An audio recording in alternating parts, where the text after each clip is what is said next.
Շնորհակալ եմ շատ հարգելի ներկաներ, ողջունում եմ բոլորիդ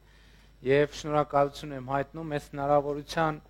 համար։ Իրականում շատ կարեւոր է, որովհետեւ իրական Հայաստանի գաղափարախոսությունը, որով, ինչպես գիտեք, այս ընթացքում հաճախ հանդիպումներ եմ ունենում Երևանում եւ մարզերում, անդրադառնում է ինքնության, ազգային ինքնության խնդրին եւ իմ կարծիքով շատ կարևոր մի ուղերձ է պարունակում, որը ես ուզում եմ այսօր ձեզ հետ կիսել։ Որն է այդ ուղերձը։ Այդ ուղերձը հետեւյալն է, որ մեր պետությունը մեր ինքնությունն է, այսինքն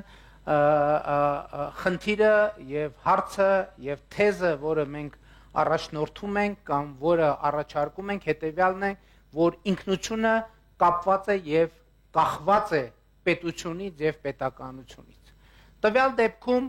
այս թեզը հիմնավորելու համար մենք անդրադառնում ենք այն հարցին, թե ինչու եւ ինչով ենք մենք հայ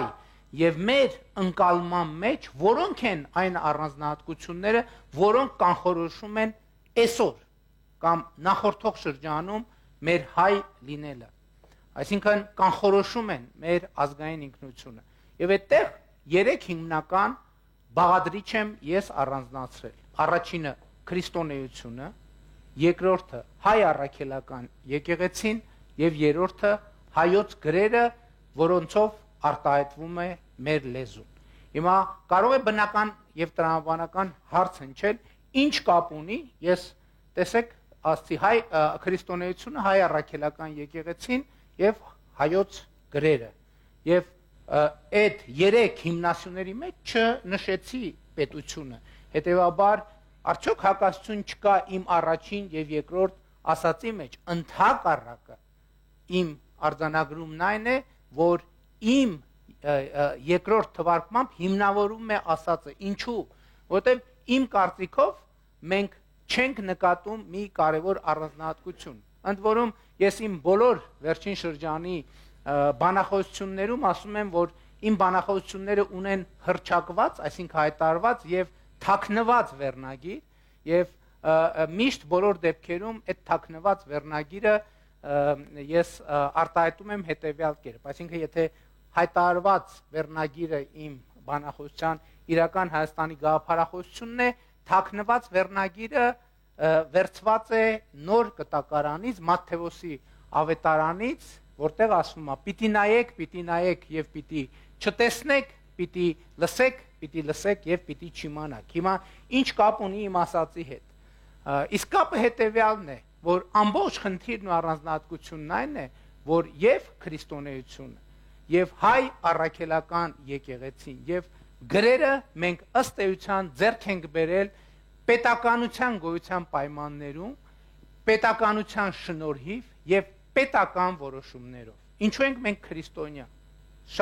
Հարց է, որին մենք շատ հաճախ չէ որ անդրադառնում ենք։ Իսկ մենք քրիստոնյա ենք, որովհետեւ Տրդատ երրորդ թագավորը հրովարտակով սահմանել է, որ մենք քրիստոնյա ենք։ Ես սովորաբար ասում եմ, իհարկե ասվածս մի քիչ սուր կարող է հնչել, ես ասում եմ, որ մենք այդ առավոտ քրիստոնյա չէինք, բայց երեկոյան արդեն քրիստոնյա ենք, որովհետեւ Տրդատ թագավորը հրովարտակով սահմանեց, որ մենք քրիստոնյա ենք։ Իհարկե մյուս հատվածները շատ չեն առնչվում իմ խոսույթի հետ, Գրիգոր Լուսավորիչը խորվիրապում, որսի ժամանակ Տրդատ մեծը խոզի կերպարանք ստացավ, դրանք կապ չունեն մեր ասելիքի հետ։ Այսինքն քրիստոնեություն մենք ընդունել ենք պետական որոշմամբ եւ մենք քրիստոնյա դարձել ենք պետական որոշմամբ։ Հաջորդը ինչու է հայ առաքելական եկեղեցին անկախ եկեղեցի։ Այսինքն քրիստոնյա աշխարհի անկախ եկեղեցիներից մեկը։ Իսկ դա ունի ընդամենը մեկ պատճառ, որովհետև 373 թվականին Ներսես եպիսկոպոսապետի մահվանից հետո Պապ թագավորը որոշեց, որ մեր եպիսկոպոսապետը չպետք է ձեռնադրվի Կեսարիայում, այսինքն չպետք է նշանակվի Կեսարիայի մետրոպոլիտության կողմից, որովհետև նա արձանագրեց, որ մենք պետություն ենք եւ հետեւաբար պետությունը կարող է ինքը որոշել ով է իր եկեղեցու ղեկավարը այն եկեղեցու, որը հիմնադրվել էր Հայաստանում պետական որոշմամբ եւ հետեւաբար այն, որ հայ առաքելական եկեղեցին որպես ինստիտուտ, որպես անկախ ինստիտուտ հիմնադրվել է պետական որոշմամբ, հայոց թագավորի որոշմամբ եւ դա տեղի ունեցել 373 թվականին։ Հայոց գրերի գյուտը իմ կարծիքով խորհրդային պատմաբանությունը ինչ որ միտեղ դիտավորյալ էականորեն նսեմացրել է հայոց գրերի գյուտի մեջ պետության դերը, իսկ որն է մեր գրերի գյուտի պատմությունը, իսկ գրերի գյուտի պատմությունը հետևյալն է։ Մեսրոպ Մաշտոցը եւ Սահակ Պարթևը Վրամշապուհ արքային ըստ էության ներկայացնում են, որ քրիստոնեությունը, որը մենք պետական որոշմամբ ընդունել ենք որպես կրոն, հնարավոր չի լինում կամ մեծ դժվարություններ կան Հայաստանում տարածելու։ Ինչու՞, որովհետև ժողովուրդը անհաղորդ լինելով Սուրբ գրքին, որովհետև Սուրբ գիրք այդ ժամանակներում կամ հունարերեն կամ ասոր կամ այլ լեզուներով, ժողովուրդը նույնիսկ մայրենի լեզուն չգիտեր, ուր մնաց թե հունարեն եւ ասորերեն, եւ ահա քրիստոնեությունը պետական որոշմամբ սահմանված տարածելու համար անհրաժեշտ է ունենալ գրեր։ Եվ Վրամշապուհ արքան է, որ Մեսրոպ Մաշտոցին եւ Սահակ Պարթևին հուշեց եւ հիշեց, որ կար Դանիել Ասորի, որ ասում էր, որ ինքը ունի հին հայկական նշանագրեր եւ մարդ ուղարկեց, որպեսզի նշանագրերը բերվեն Հայաստան, նշանագրերը բերվեցին Հայաստան եւ ուսումնասիրության արդյունքում պարզվեց, որ լեզուն զարգացել է, իսկ նշանագրերը մնացել են նույն տեղում եւ հետեւաբար նրանք չեն արտահայտում հայոց լեզուն եւ չեն կարող արտահայտել հայոց լեզուն։ Այդ ժամանակ էր, որ Մեսրոպ Մաշտոցի առաքելությունը ձևավորվեց եւ ուղարկվեց գրերի հետևից Եդեսիա եւ այլն տարբեր բոլորիս հայտնի պատմություն։ Հաջորդ առանձնահատկությունը, որ ուզում եմ ընդգծել, հետեւյալն է, որ Վրամշապուհ արքան անձամբ Թափորի գլխավորությամբ դուրս եկավ դիմավորելու Մեսրոպ Մաշտոցին, որը արդեն գրերը ստեղծել էր եւ վերադառնում էր Հայաստան։ Սա կարևոր արարողակարգային նրբություն է, որովհետեւ արքան միշտ եւ ամեն դեպքում չի բնականաբար դուրս գալի ինչ որ մեկին դիմավորելու։ Նա դա անում է բոլոր այն դեպքերում, երբ դրա համար կա պետական անհրաժեշտություն եւ սա ցույց է տալիս իմ կարծիքով, որ Մեսրոպ Մաշտոցի առաքելությունը պետական առաքելություն էր։ Եվ կա նաեւ այլ հարցեր, որոնց մեր իրականության մեջ ընդունված չէ անդրադառնալ։ Օրինակ, ինչու է Մայր Աթոռը էջմիածնում։ Ինչու է Մայր Աթոռը էջմիածնում։ Մեր սիրելի ներկա ուսանողներից կարող են օրինակ պատասխանել կամ ունեն վարկած ինչն է պատճառը, որ Մայր Աթոռը գտնվում է էջմիածնում եւ ոչ թե ասենք Արտաշատում, Երևանում, Գյումրիում, ինչն է պատճառը։ Կա ուսանողները ունեն, կան չէ ներկաների մեջ, կա վարկած, ինչն է պատճառը, որ Մայր Աթոռը գտնվում է էջմիածնում։ Դրա համար կա ընդամենը մի պատճառ, որովհետեւ 301 թվականին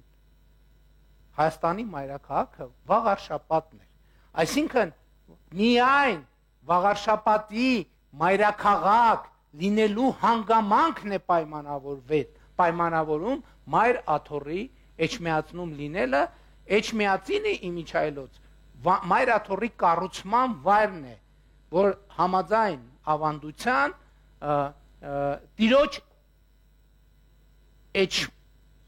իջնելու վայրը, բայց դա էլ է հարց, ինչու է Տերը իջել հենց այդտեղ, որովհետև Տերն էլ չի կարող պատահական տեղում իջնել, չէ՞, նա էլ գիտի, որ որտեղ է պետք իջնել եւ տվյալ դեպքում Տերը իջել այդ տեղում, որովհետև մայրաքաղաքն էր Վաղարշապատը։ Հաջորդը, ինչու է առաջին դպրոցը Մեսրոպ Մաշտոցի կողմից բացվել Վաղարշապատում։ Էլի դրա համար կա ընդամենը մի պատճառ, եւ այդ պատճառը հետեւյալն է, Վաղարշապատը Հայաստանի մայրաքաղաքն էր եւ ուրիշ որևէ պատճառ դրա համար չկա։ Իմիջիալոց ես ուզում եմ ասել, մի շատ կարևոր հանգամանքի մասին եմ ուզում խոսել, որովհետեւ երբ որ ես սկսեցի խոսել իրական Հայաստանի գաղափարախոսության մասին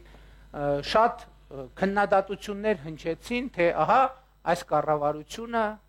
այս վարչապետը փորձում են նենգափոխել մեր պատմությունը, փորձում են փոխել մեր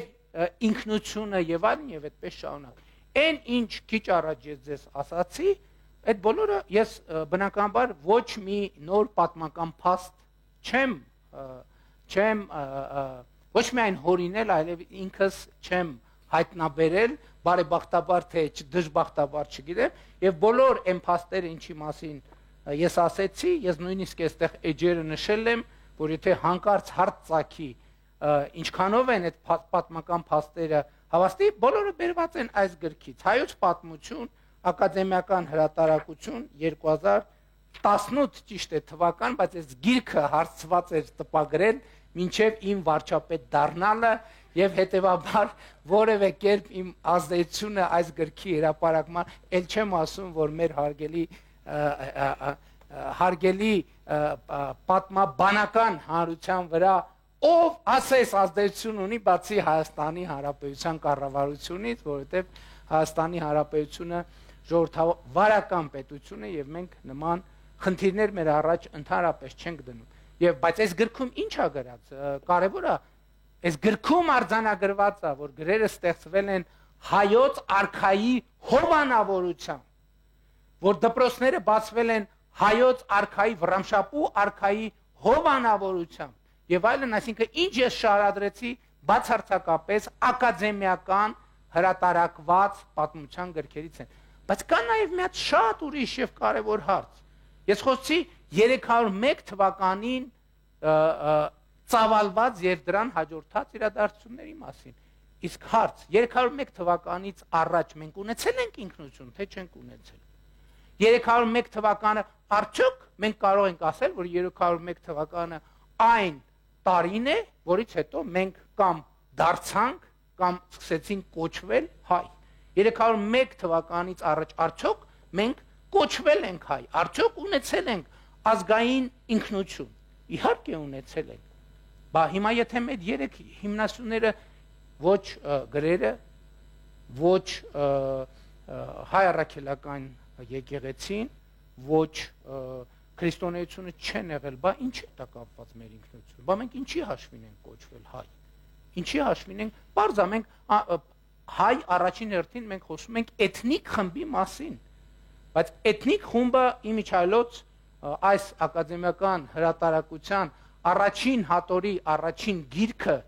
չի հրապարակվել դեռևս, ես հույս ունեմ, որ մեր ակադեմիական հանրությունը առաջիկայում կհրապարակվի, որտեղ կձևավորվի կլինի պատմությունը, մեր պաշտոնական պատմությունը, ակադեմիական պատմությունը, մեր էթնիկ, մեր էթնոսի ձևավորման մասին, չնայած դրա վերաբերյալ բազմաթիվ հետազոտություններ կան, բայց իմ հարցը հետևյալն է, 301 թվից առաջ ինչի շնորհիվ ենք մենք ունեցել այն ինքնությունը, որը հետագայում 301 թվականին զարգացել է քրիստոնեության ընդունմամբ եւ գրերի գյուտով։ Էլի ուրիշ հատկանիշ, բացի պետությունը չկա։ Մենք հայ կոչվել ենք եւ առնվազն այդ ինքնությունը արձանագրել ենք միայն պետության շնորհիվ։ Միայն պետության շնորհիվ եւ պետության գոյության պայմաններում։ Եվ սա եւս մեկ հիմնավորում է, որովհետեւ եթե մենք 301 թվից առաջել ենք եղել հայ, իսկ մենք եղել ենք հայ, ակնհայտ է, որ եղել ենք հայ, պետք է հասկանանք, իսկ ո՞րն է այն հատկանիշը, ո՞րն է այն ինստիտուտը, որը կանխորոշել է եւ ամրապնդել է մեր ինքնությունը։ Իհարկե դա պետականությունն է։ Իհարկե դա պետականությունն է, այն տարբերությամբ, որ մենք թերևս այդ ինքնությունը ձևավորվել պետականություն հասկացություն այն ժամանակ չկար որպես այդպիսի, այսինքն ես չեմ հանդիպել, որ մենք այդ ժամանակների պատմության մասին խոսելիս օգտագործենք պետություն, պետական, այդ ավելի ուշ հաստատված գիտական ձևակերպում է, բայց ինքնությունը այդ ժամանակներում բոլոր ինքնությունները կամ շատ ինքնություններ կանխորոշվել են արքաներով, այսինքն արքան է եղել պետության սիմվոլը եւ ինչպես Լյուդովիկոսը ժամանակին ասել է, պետությունը ես եմ եւ բնականաբար մեր դեպքում էլ պետությունը եղել է Արտաշես արքան, Տիգրան արքան, Տրդատ արքան, մյուս արքաները, Երվանդունիները, Արտաշեսյանները եւ այլն եւ այդպես շարունակ։ Հետևաբար սա եւս մի փաստ է եւ կանխադրույք է, որը հիմնավորում է թեզը, որ մեր պետությունը մեր ինքնությունն է եւ հետեւաբար իմ կանխադրույթը այս տրամաբանությամբ այն է, որ Հայաստանի Հանրապետությունն է մեր ինքնությունը եւ Հայաստանի Հանրապետությունն ու նրա գոյությունը եւ նրա զարգացումն է մեր ինքնության պահպանման երաշխիքը եւ ես սովորաբար այս թեմայի մասին խոսելիս ասում եմ հետեւյալը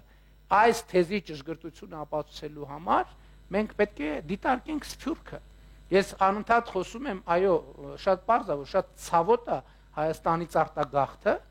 բայց իմ կարծիքով արտագաղթը դառնում է անդառնալի եւ անշրջելի երբ այն տեղի է ունենում սփյուռքից որովհետեւ իմ կարծիքով սփյուռքից տեղի ունեցող արտագաղթը շատ ավելի վտանգավոր է ինքնության առումով քան Հայաստանից տեղի ունեցող մարդիկ ասում են ինչ արտագաղթ սփյուռքից ու երկրագնդից չեն տեղափոխվում այլ մոլորակ ապրելու իսկ սփյուռքից արտագաղթը այն է երբ որ մարդիկ մի X պահի դադարում են խոսել հայերեն, դադարում են մտածել հայերեն, դադարում են ընդհանրապես հայկական օրակարգի եւ հայկական օրակարգի հետ առնչություն ունենալուց։ Չնայած այնտեղ հասանելի է եւ քրիստոնեությունը, եւ հայ առաքելական եկեղեցին, իսկ ինտերնետի դարում եւ լեզուն եւ գրերը բարձա որ ոչ մեկ չի կարող որևէ խոչընդոտ դնել դրա առաջ, բայց հարցը ցակում ինչի է դա տեղի ունենում։ Մի բարձ պատճառով, որովհետև այնտեղ սփյուռք։ Երբ որ ասում ենք սփյուռք, դա նշանակում է ուրիշ պետություն։ Իսկ ի՞նչ է նշանակում սփյուռք։ Սփյուռք նշանակում է ուրիշ պետություն։ Այդ ուրիշ պետությունը ունի իր օրակարգը եւ իր տարածքում ապրող ցանկացած մարդու օբյեկտիվորեն Ես ընդ որում միշտ ասում եմ, այդ սփյուռքից արտագաղթը որ տեղի ունենում, դա չի նշանակում քավլիցի, որ որևէ մեկը պակաս հայրենասեր է, պակաս քրիստոնյա է, պակաս հայ առաքելական եկեղեցու հետևորդ է եւ բայց կա պետություն, որը ամեն օր իր ինստիտուտներով չասեմ ոչ թե պարտադրում է, այլ ապրում է իր օրակարգով եւ մարդիկ չեն կարող ուղղակի չնկատելու տալ այդ օրակարգը իսկ Հայաստանի Հանրապետությունում ինչ է տեղի ունենում կապ չունի դու պրո իշխանական ես թե ընդդիմադիր հարուստ ես թե աղքատ գործազուրկ ես թե աշխատանք ունես որևէ մասնագիտության տեր Հայաստանի Հանրապետությունում հնարավոր չէ կորցնել ինքնությունը հնարավոր չէ կորցնել ազգային ինքնությունը որովհետև Հայաստանի Հանրապետությունը Հայաստանի Հանրապետության անձնագիրը ինքը ազգային ինքնության շատ կարևոր եւ առանցքային բաղադրիչ է բայց ես ուզում եմ ասել նաեւ որ կա մի կարևոր առանձնահատկություն պետություն եւ ինքնության հարաբերությունների մեջ եւ այդ առանձնահատկությունը արտահայտվում է հետեւյալում եթե վաղնջական ժամանակներում պետությունը մեր արքաներն էին մեր վերնախավն էր ինչ որ առումով այսօրվա Հայաստանը ունի պատմական մի առանձնահատկություն, որը նախկինում երբեք տեղի չի ունեցել եւ այդ առանձնահատկությունը նա է, որ ի տարբերություն Լյուդովիկոսյան տրամաբանությամբ, որը ասում է պետությունը ես եմ, Հայաստանի Հանրապետությունը այսօր առավել եւս ասում է պետությունը Հայաստանի Հանրապետության քաղաքացի, պետությունը դու ես Հայաստանի Հանրապետությունը եւ սրանում որևէ չափազանցություն չկա, ես գոնե կարող եմ արձանագրել, որ 2018 թվականից մինչև օրս Հայաստանի Հանրապետության ոչ մի ընտրությունում, ոչ մի քվեաթերթիկ չի կեղծվել, հետևաբար Հայաստանի Հանրապետությունում բոլոր առանց բացառության բոլոր մակարդակի իշխանությունները ձևավորվում են ժողովրդի ազատ կամ արտահայտման միջոցով։ Ես ձեզ ավելին ասեմ, Հայաստանի Հանրապետությունում մարդիկ իրենց քաղաքական կամքը արտահայտելու որևէ խոչընդոտ չունեն անկախ ընտրություններից, դա կարող է տեղի ունենալ ցանկացած պահի եւ նույնիսկ բանը հասել է այնտեղ, որ ես որպես Հայաստանի Հանրապետության վարչապետ որոշ թեզեր հրապարակելով ասել եմ հետեւյալը, եթե չեմ սխալվում, նույնիսկ կոչ եմ արել։ Ես ասել եմ, սա է մեր երկրի զարգացման ռազմավարությունը եւ եթե Հայաստանի քաղաքացիները համաձայն չեն դրա հետ, ես կոչ եմ անում Հայաստանի Հանրապետության քաղաքացիներին պարզապես հեղափոխություն անել, ինչի հնարավորությունը կա։ Համենայն դեպս մինչև այսօր դա տեղի չի ունեցել, բայց ես հավաստիացնում եմ Հայաստանի Հանրապետության քաղաքացիները ցանկացած պահի անկախ ընտրություններով թե առանց ընտրությունների, բայց խաղաղ եւ օրինական միջոցներով կարող են արտահայտել իրենց կամքը։ Հարգելի ներկաներ եւ վերջում ելի ուզում եմ ավարտել նրանով մի փոքր այլ տարբերակով, ինչից սկսել էի։ Պետությունն է, մեր պետությունը մեր ինքնությունն է, մեր ինքնությունը մեր պետությունն է։ Մեր ինքնությունը մեր պետությունն է։ Չի կարող լինել պարզապես այլ ինքնություն, որ եւ մեր ինքնության պահպանման միակ եւ բացառիկ երաշխիքը պետությունն է, տվյալ դեպքում Հայաստանի Հանրապետությունը, փառք նահատակներին եւ կեցե Հայաստանի Հանրապետությունը։ Շնորհակալ եմ։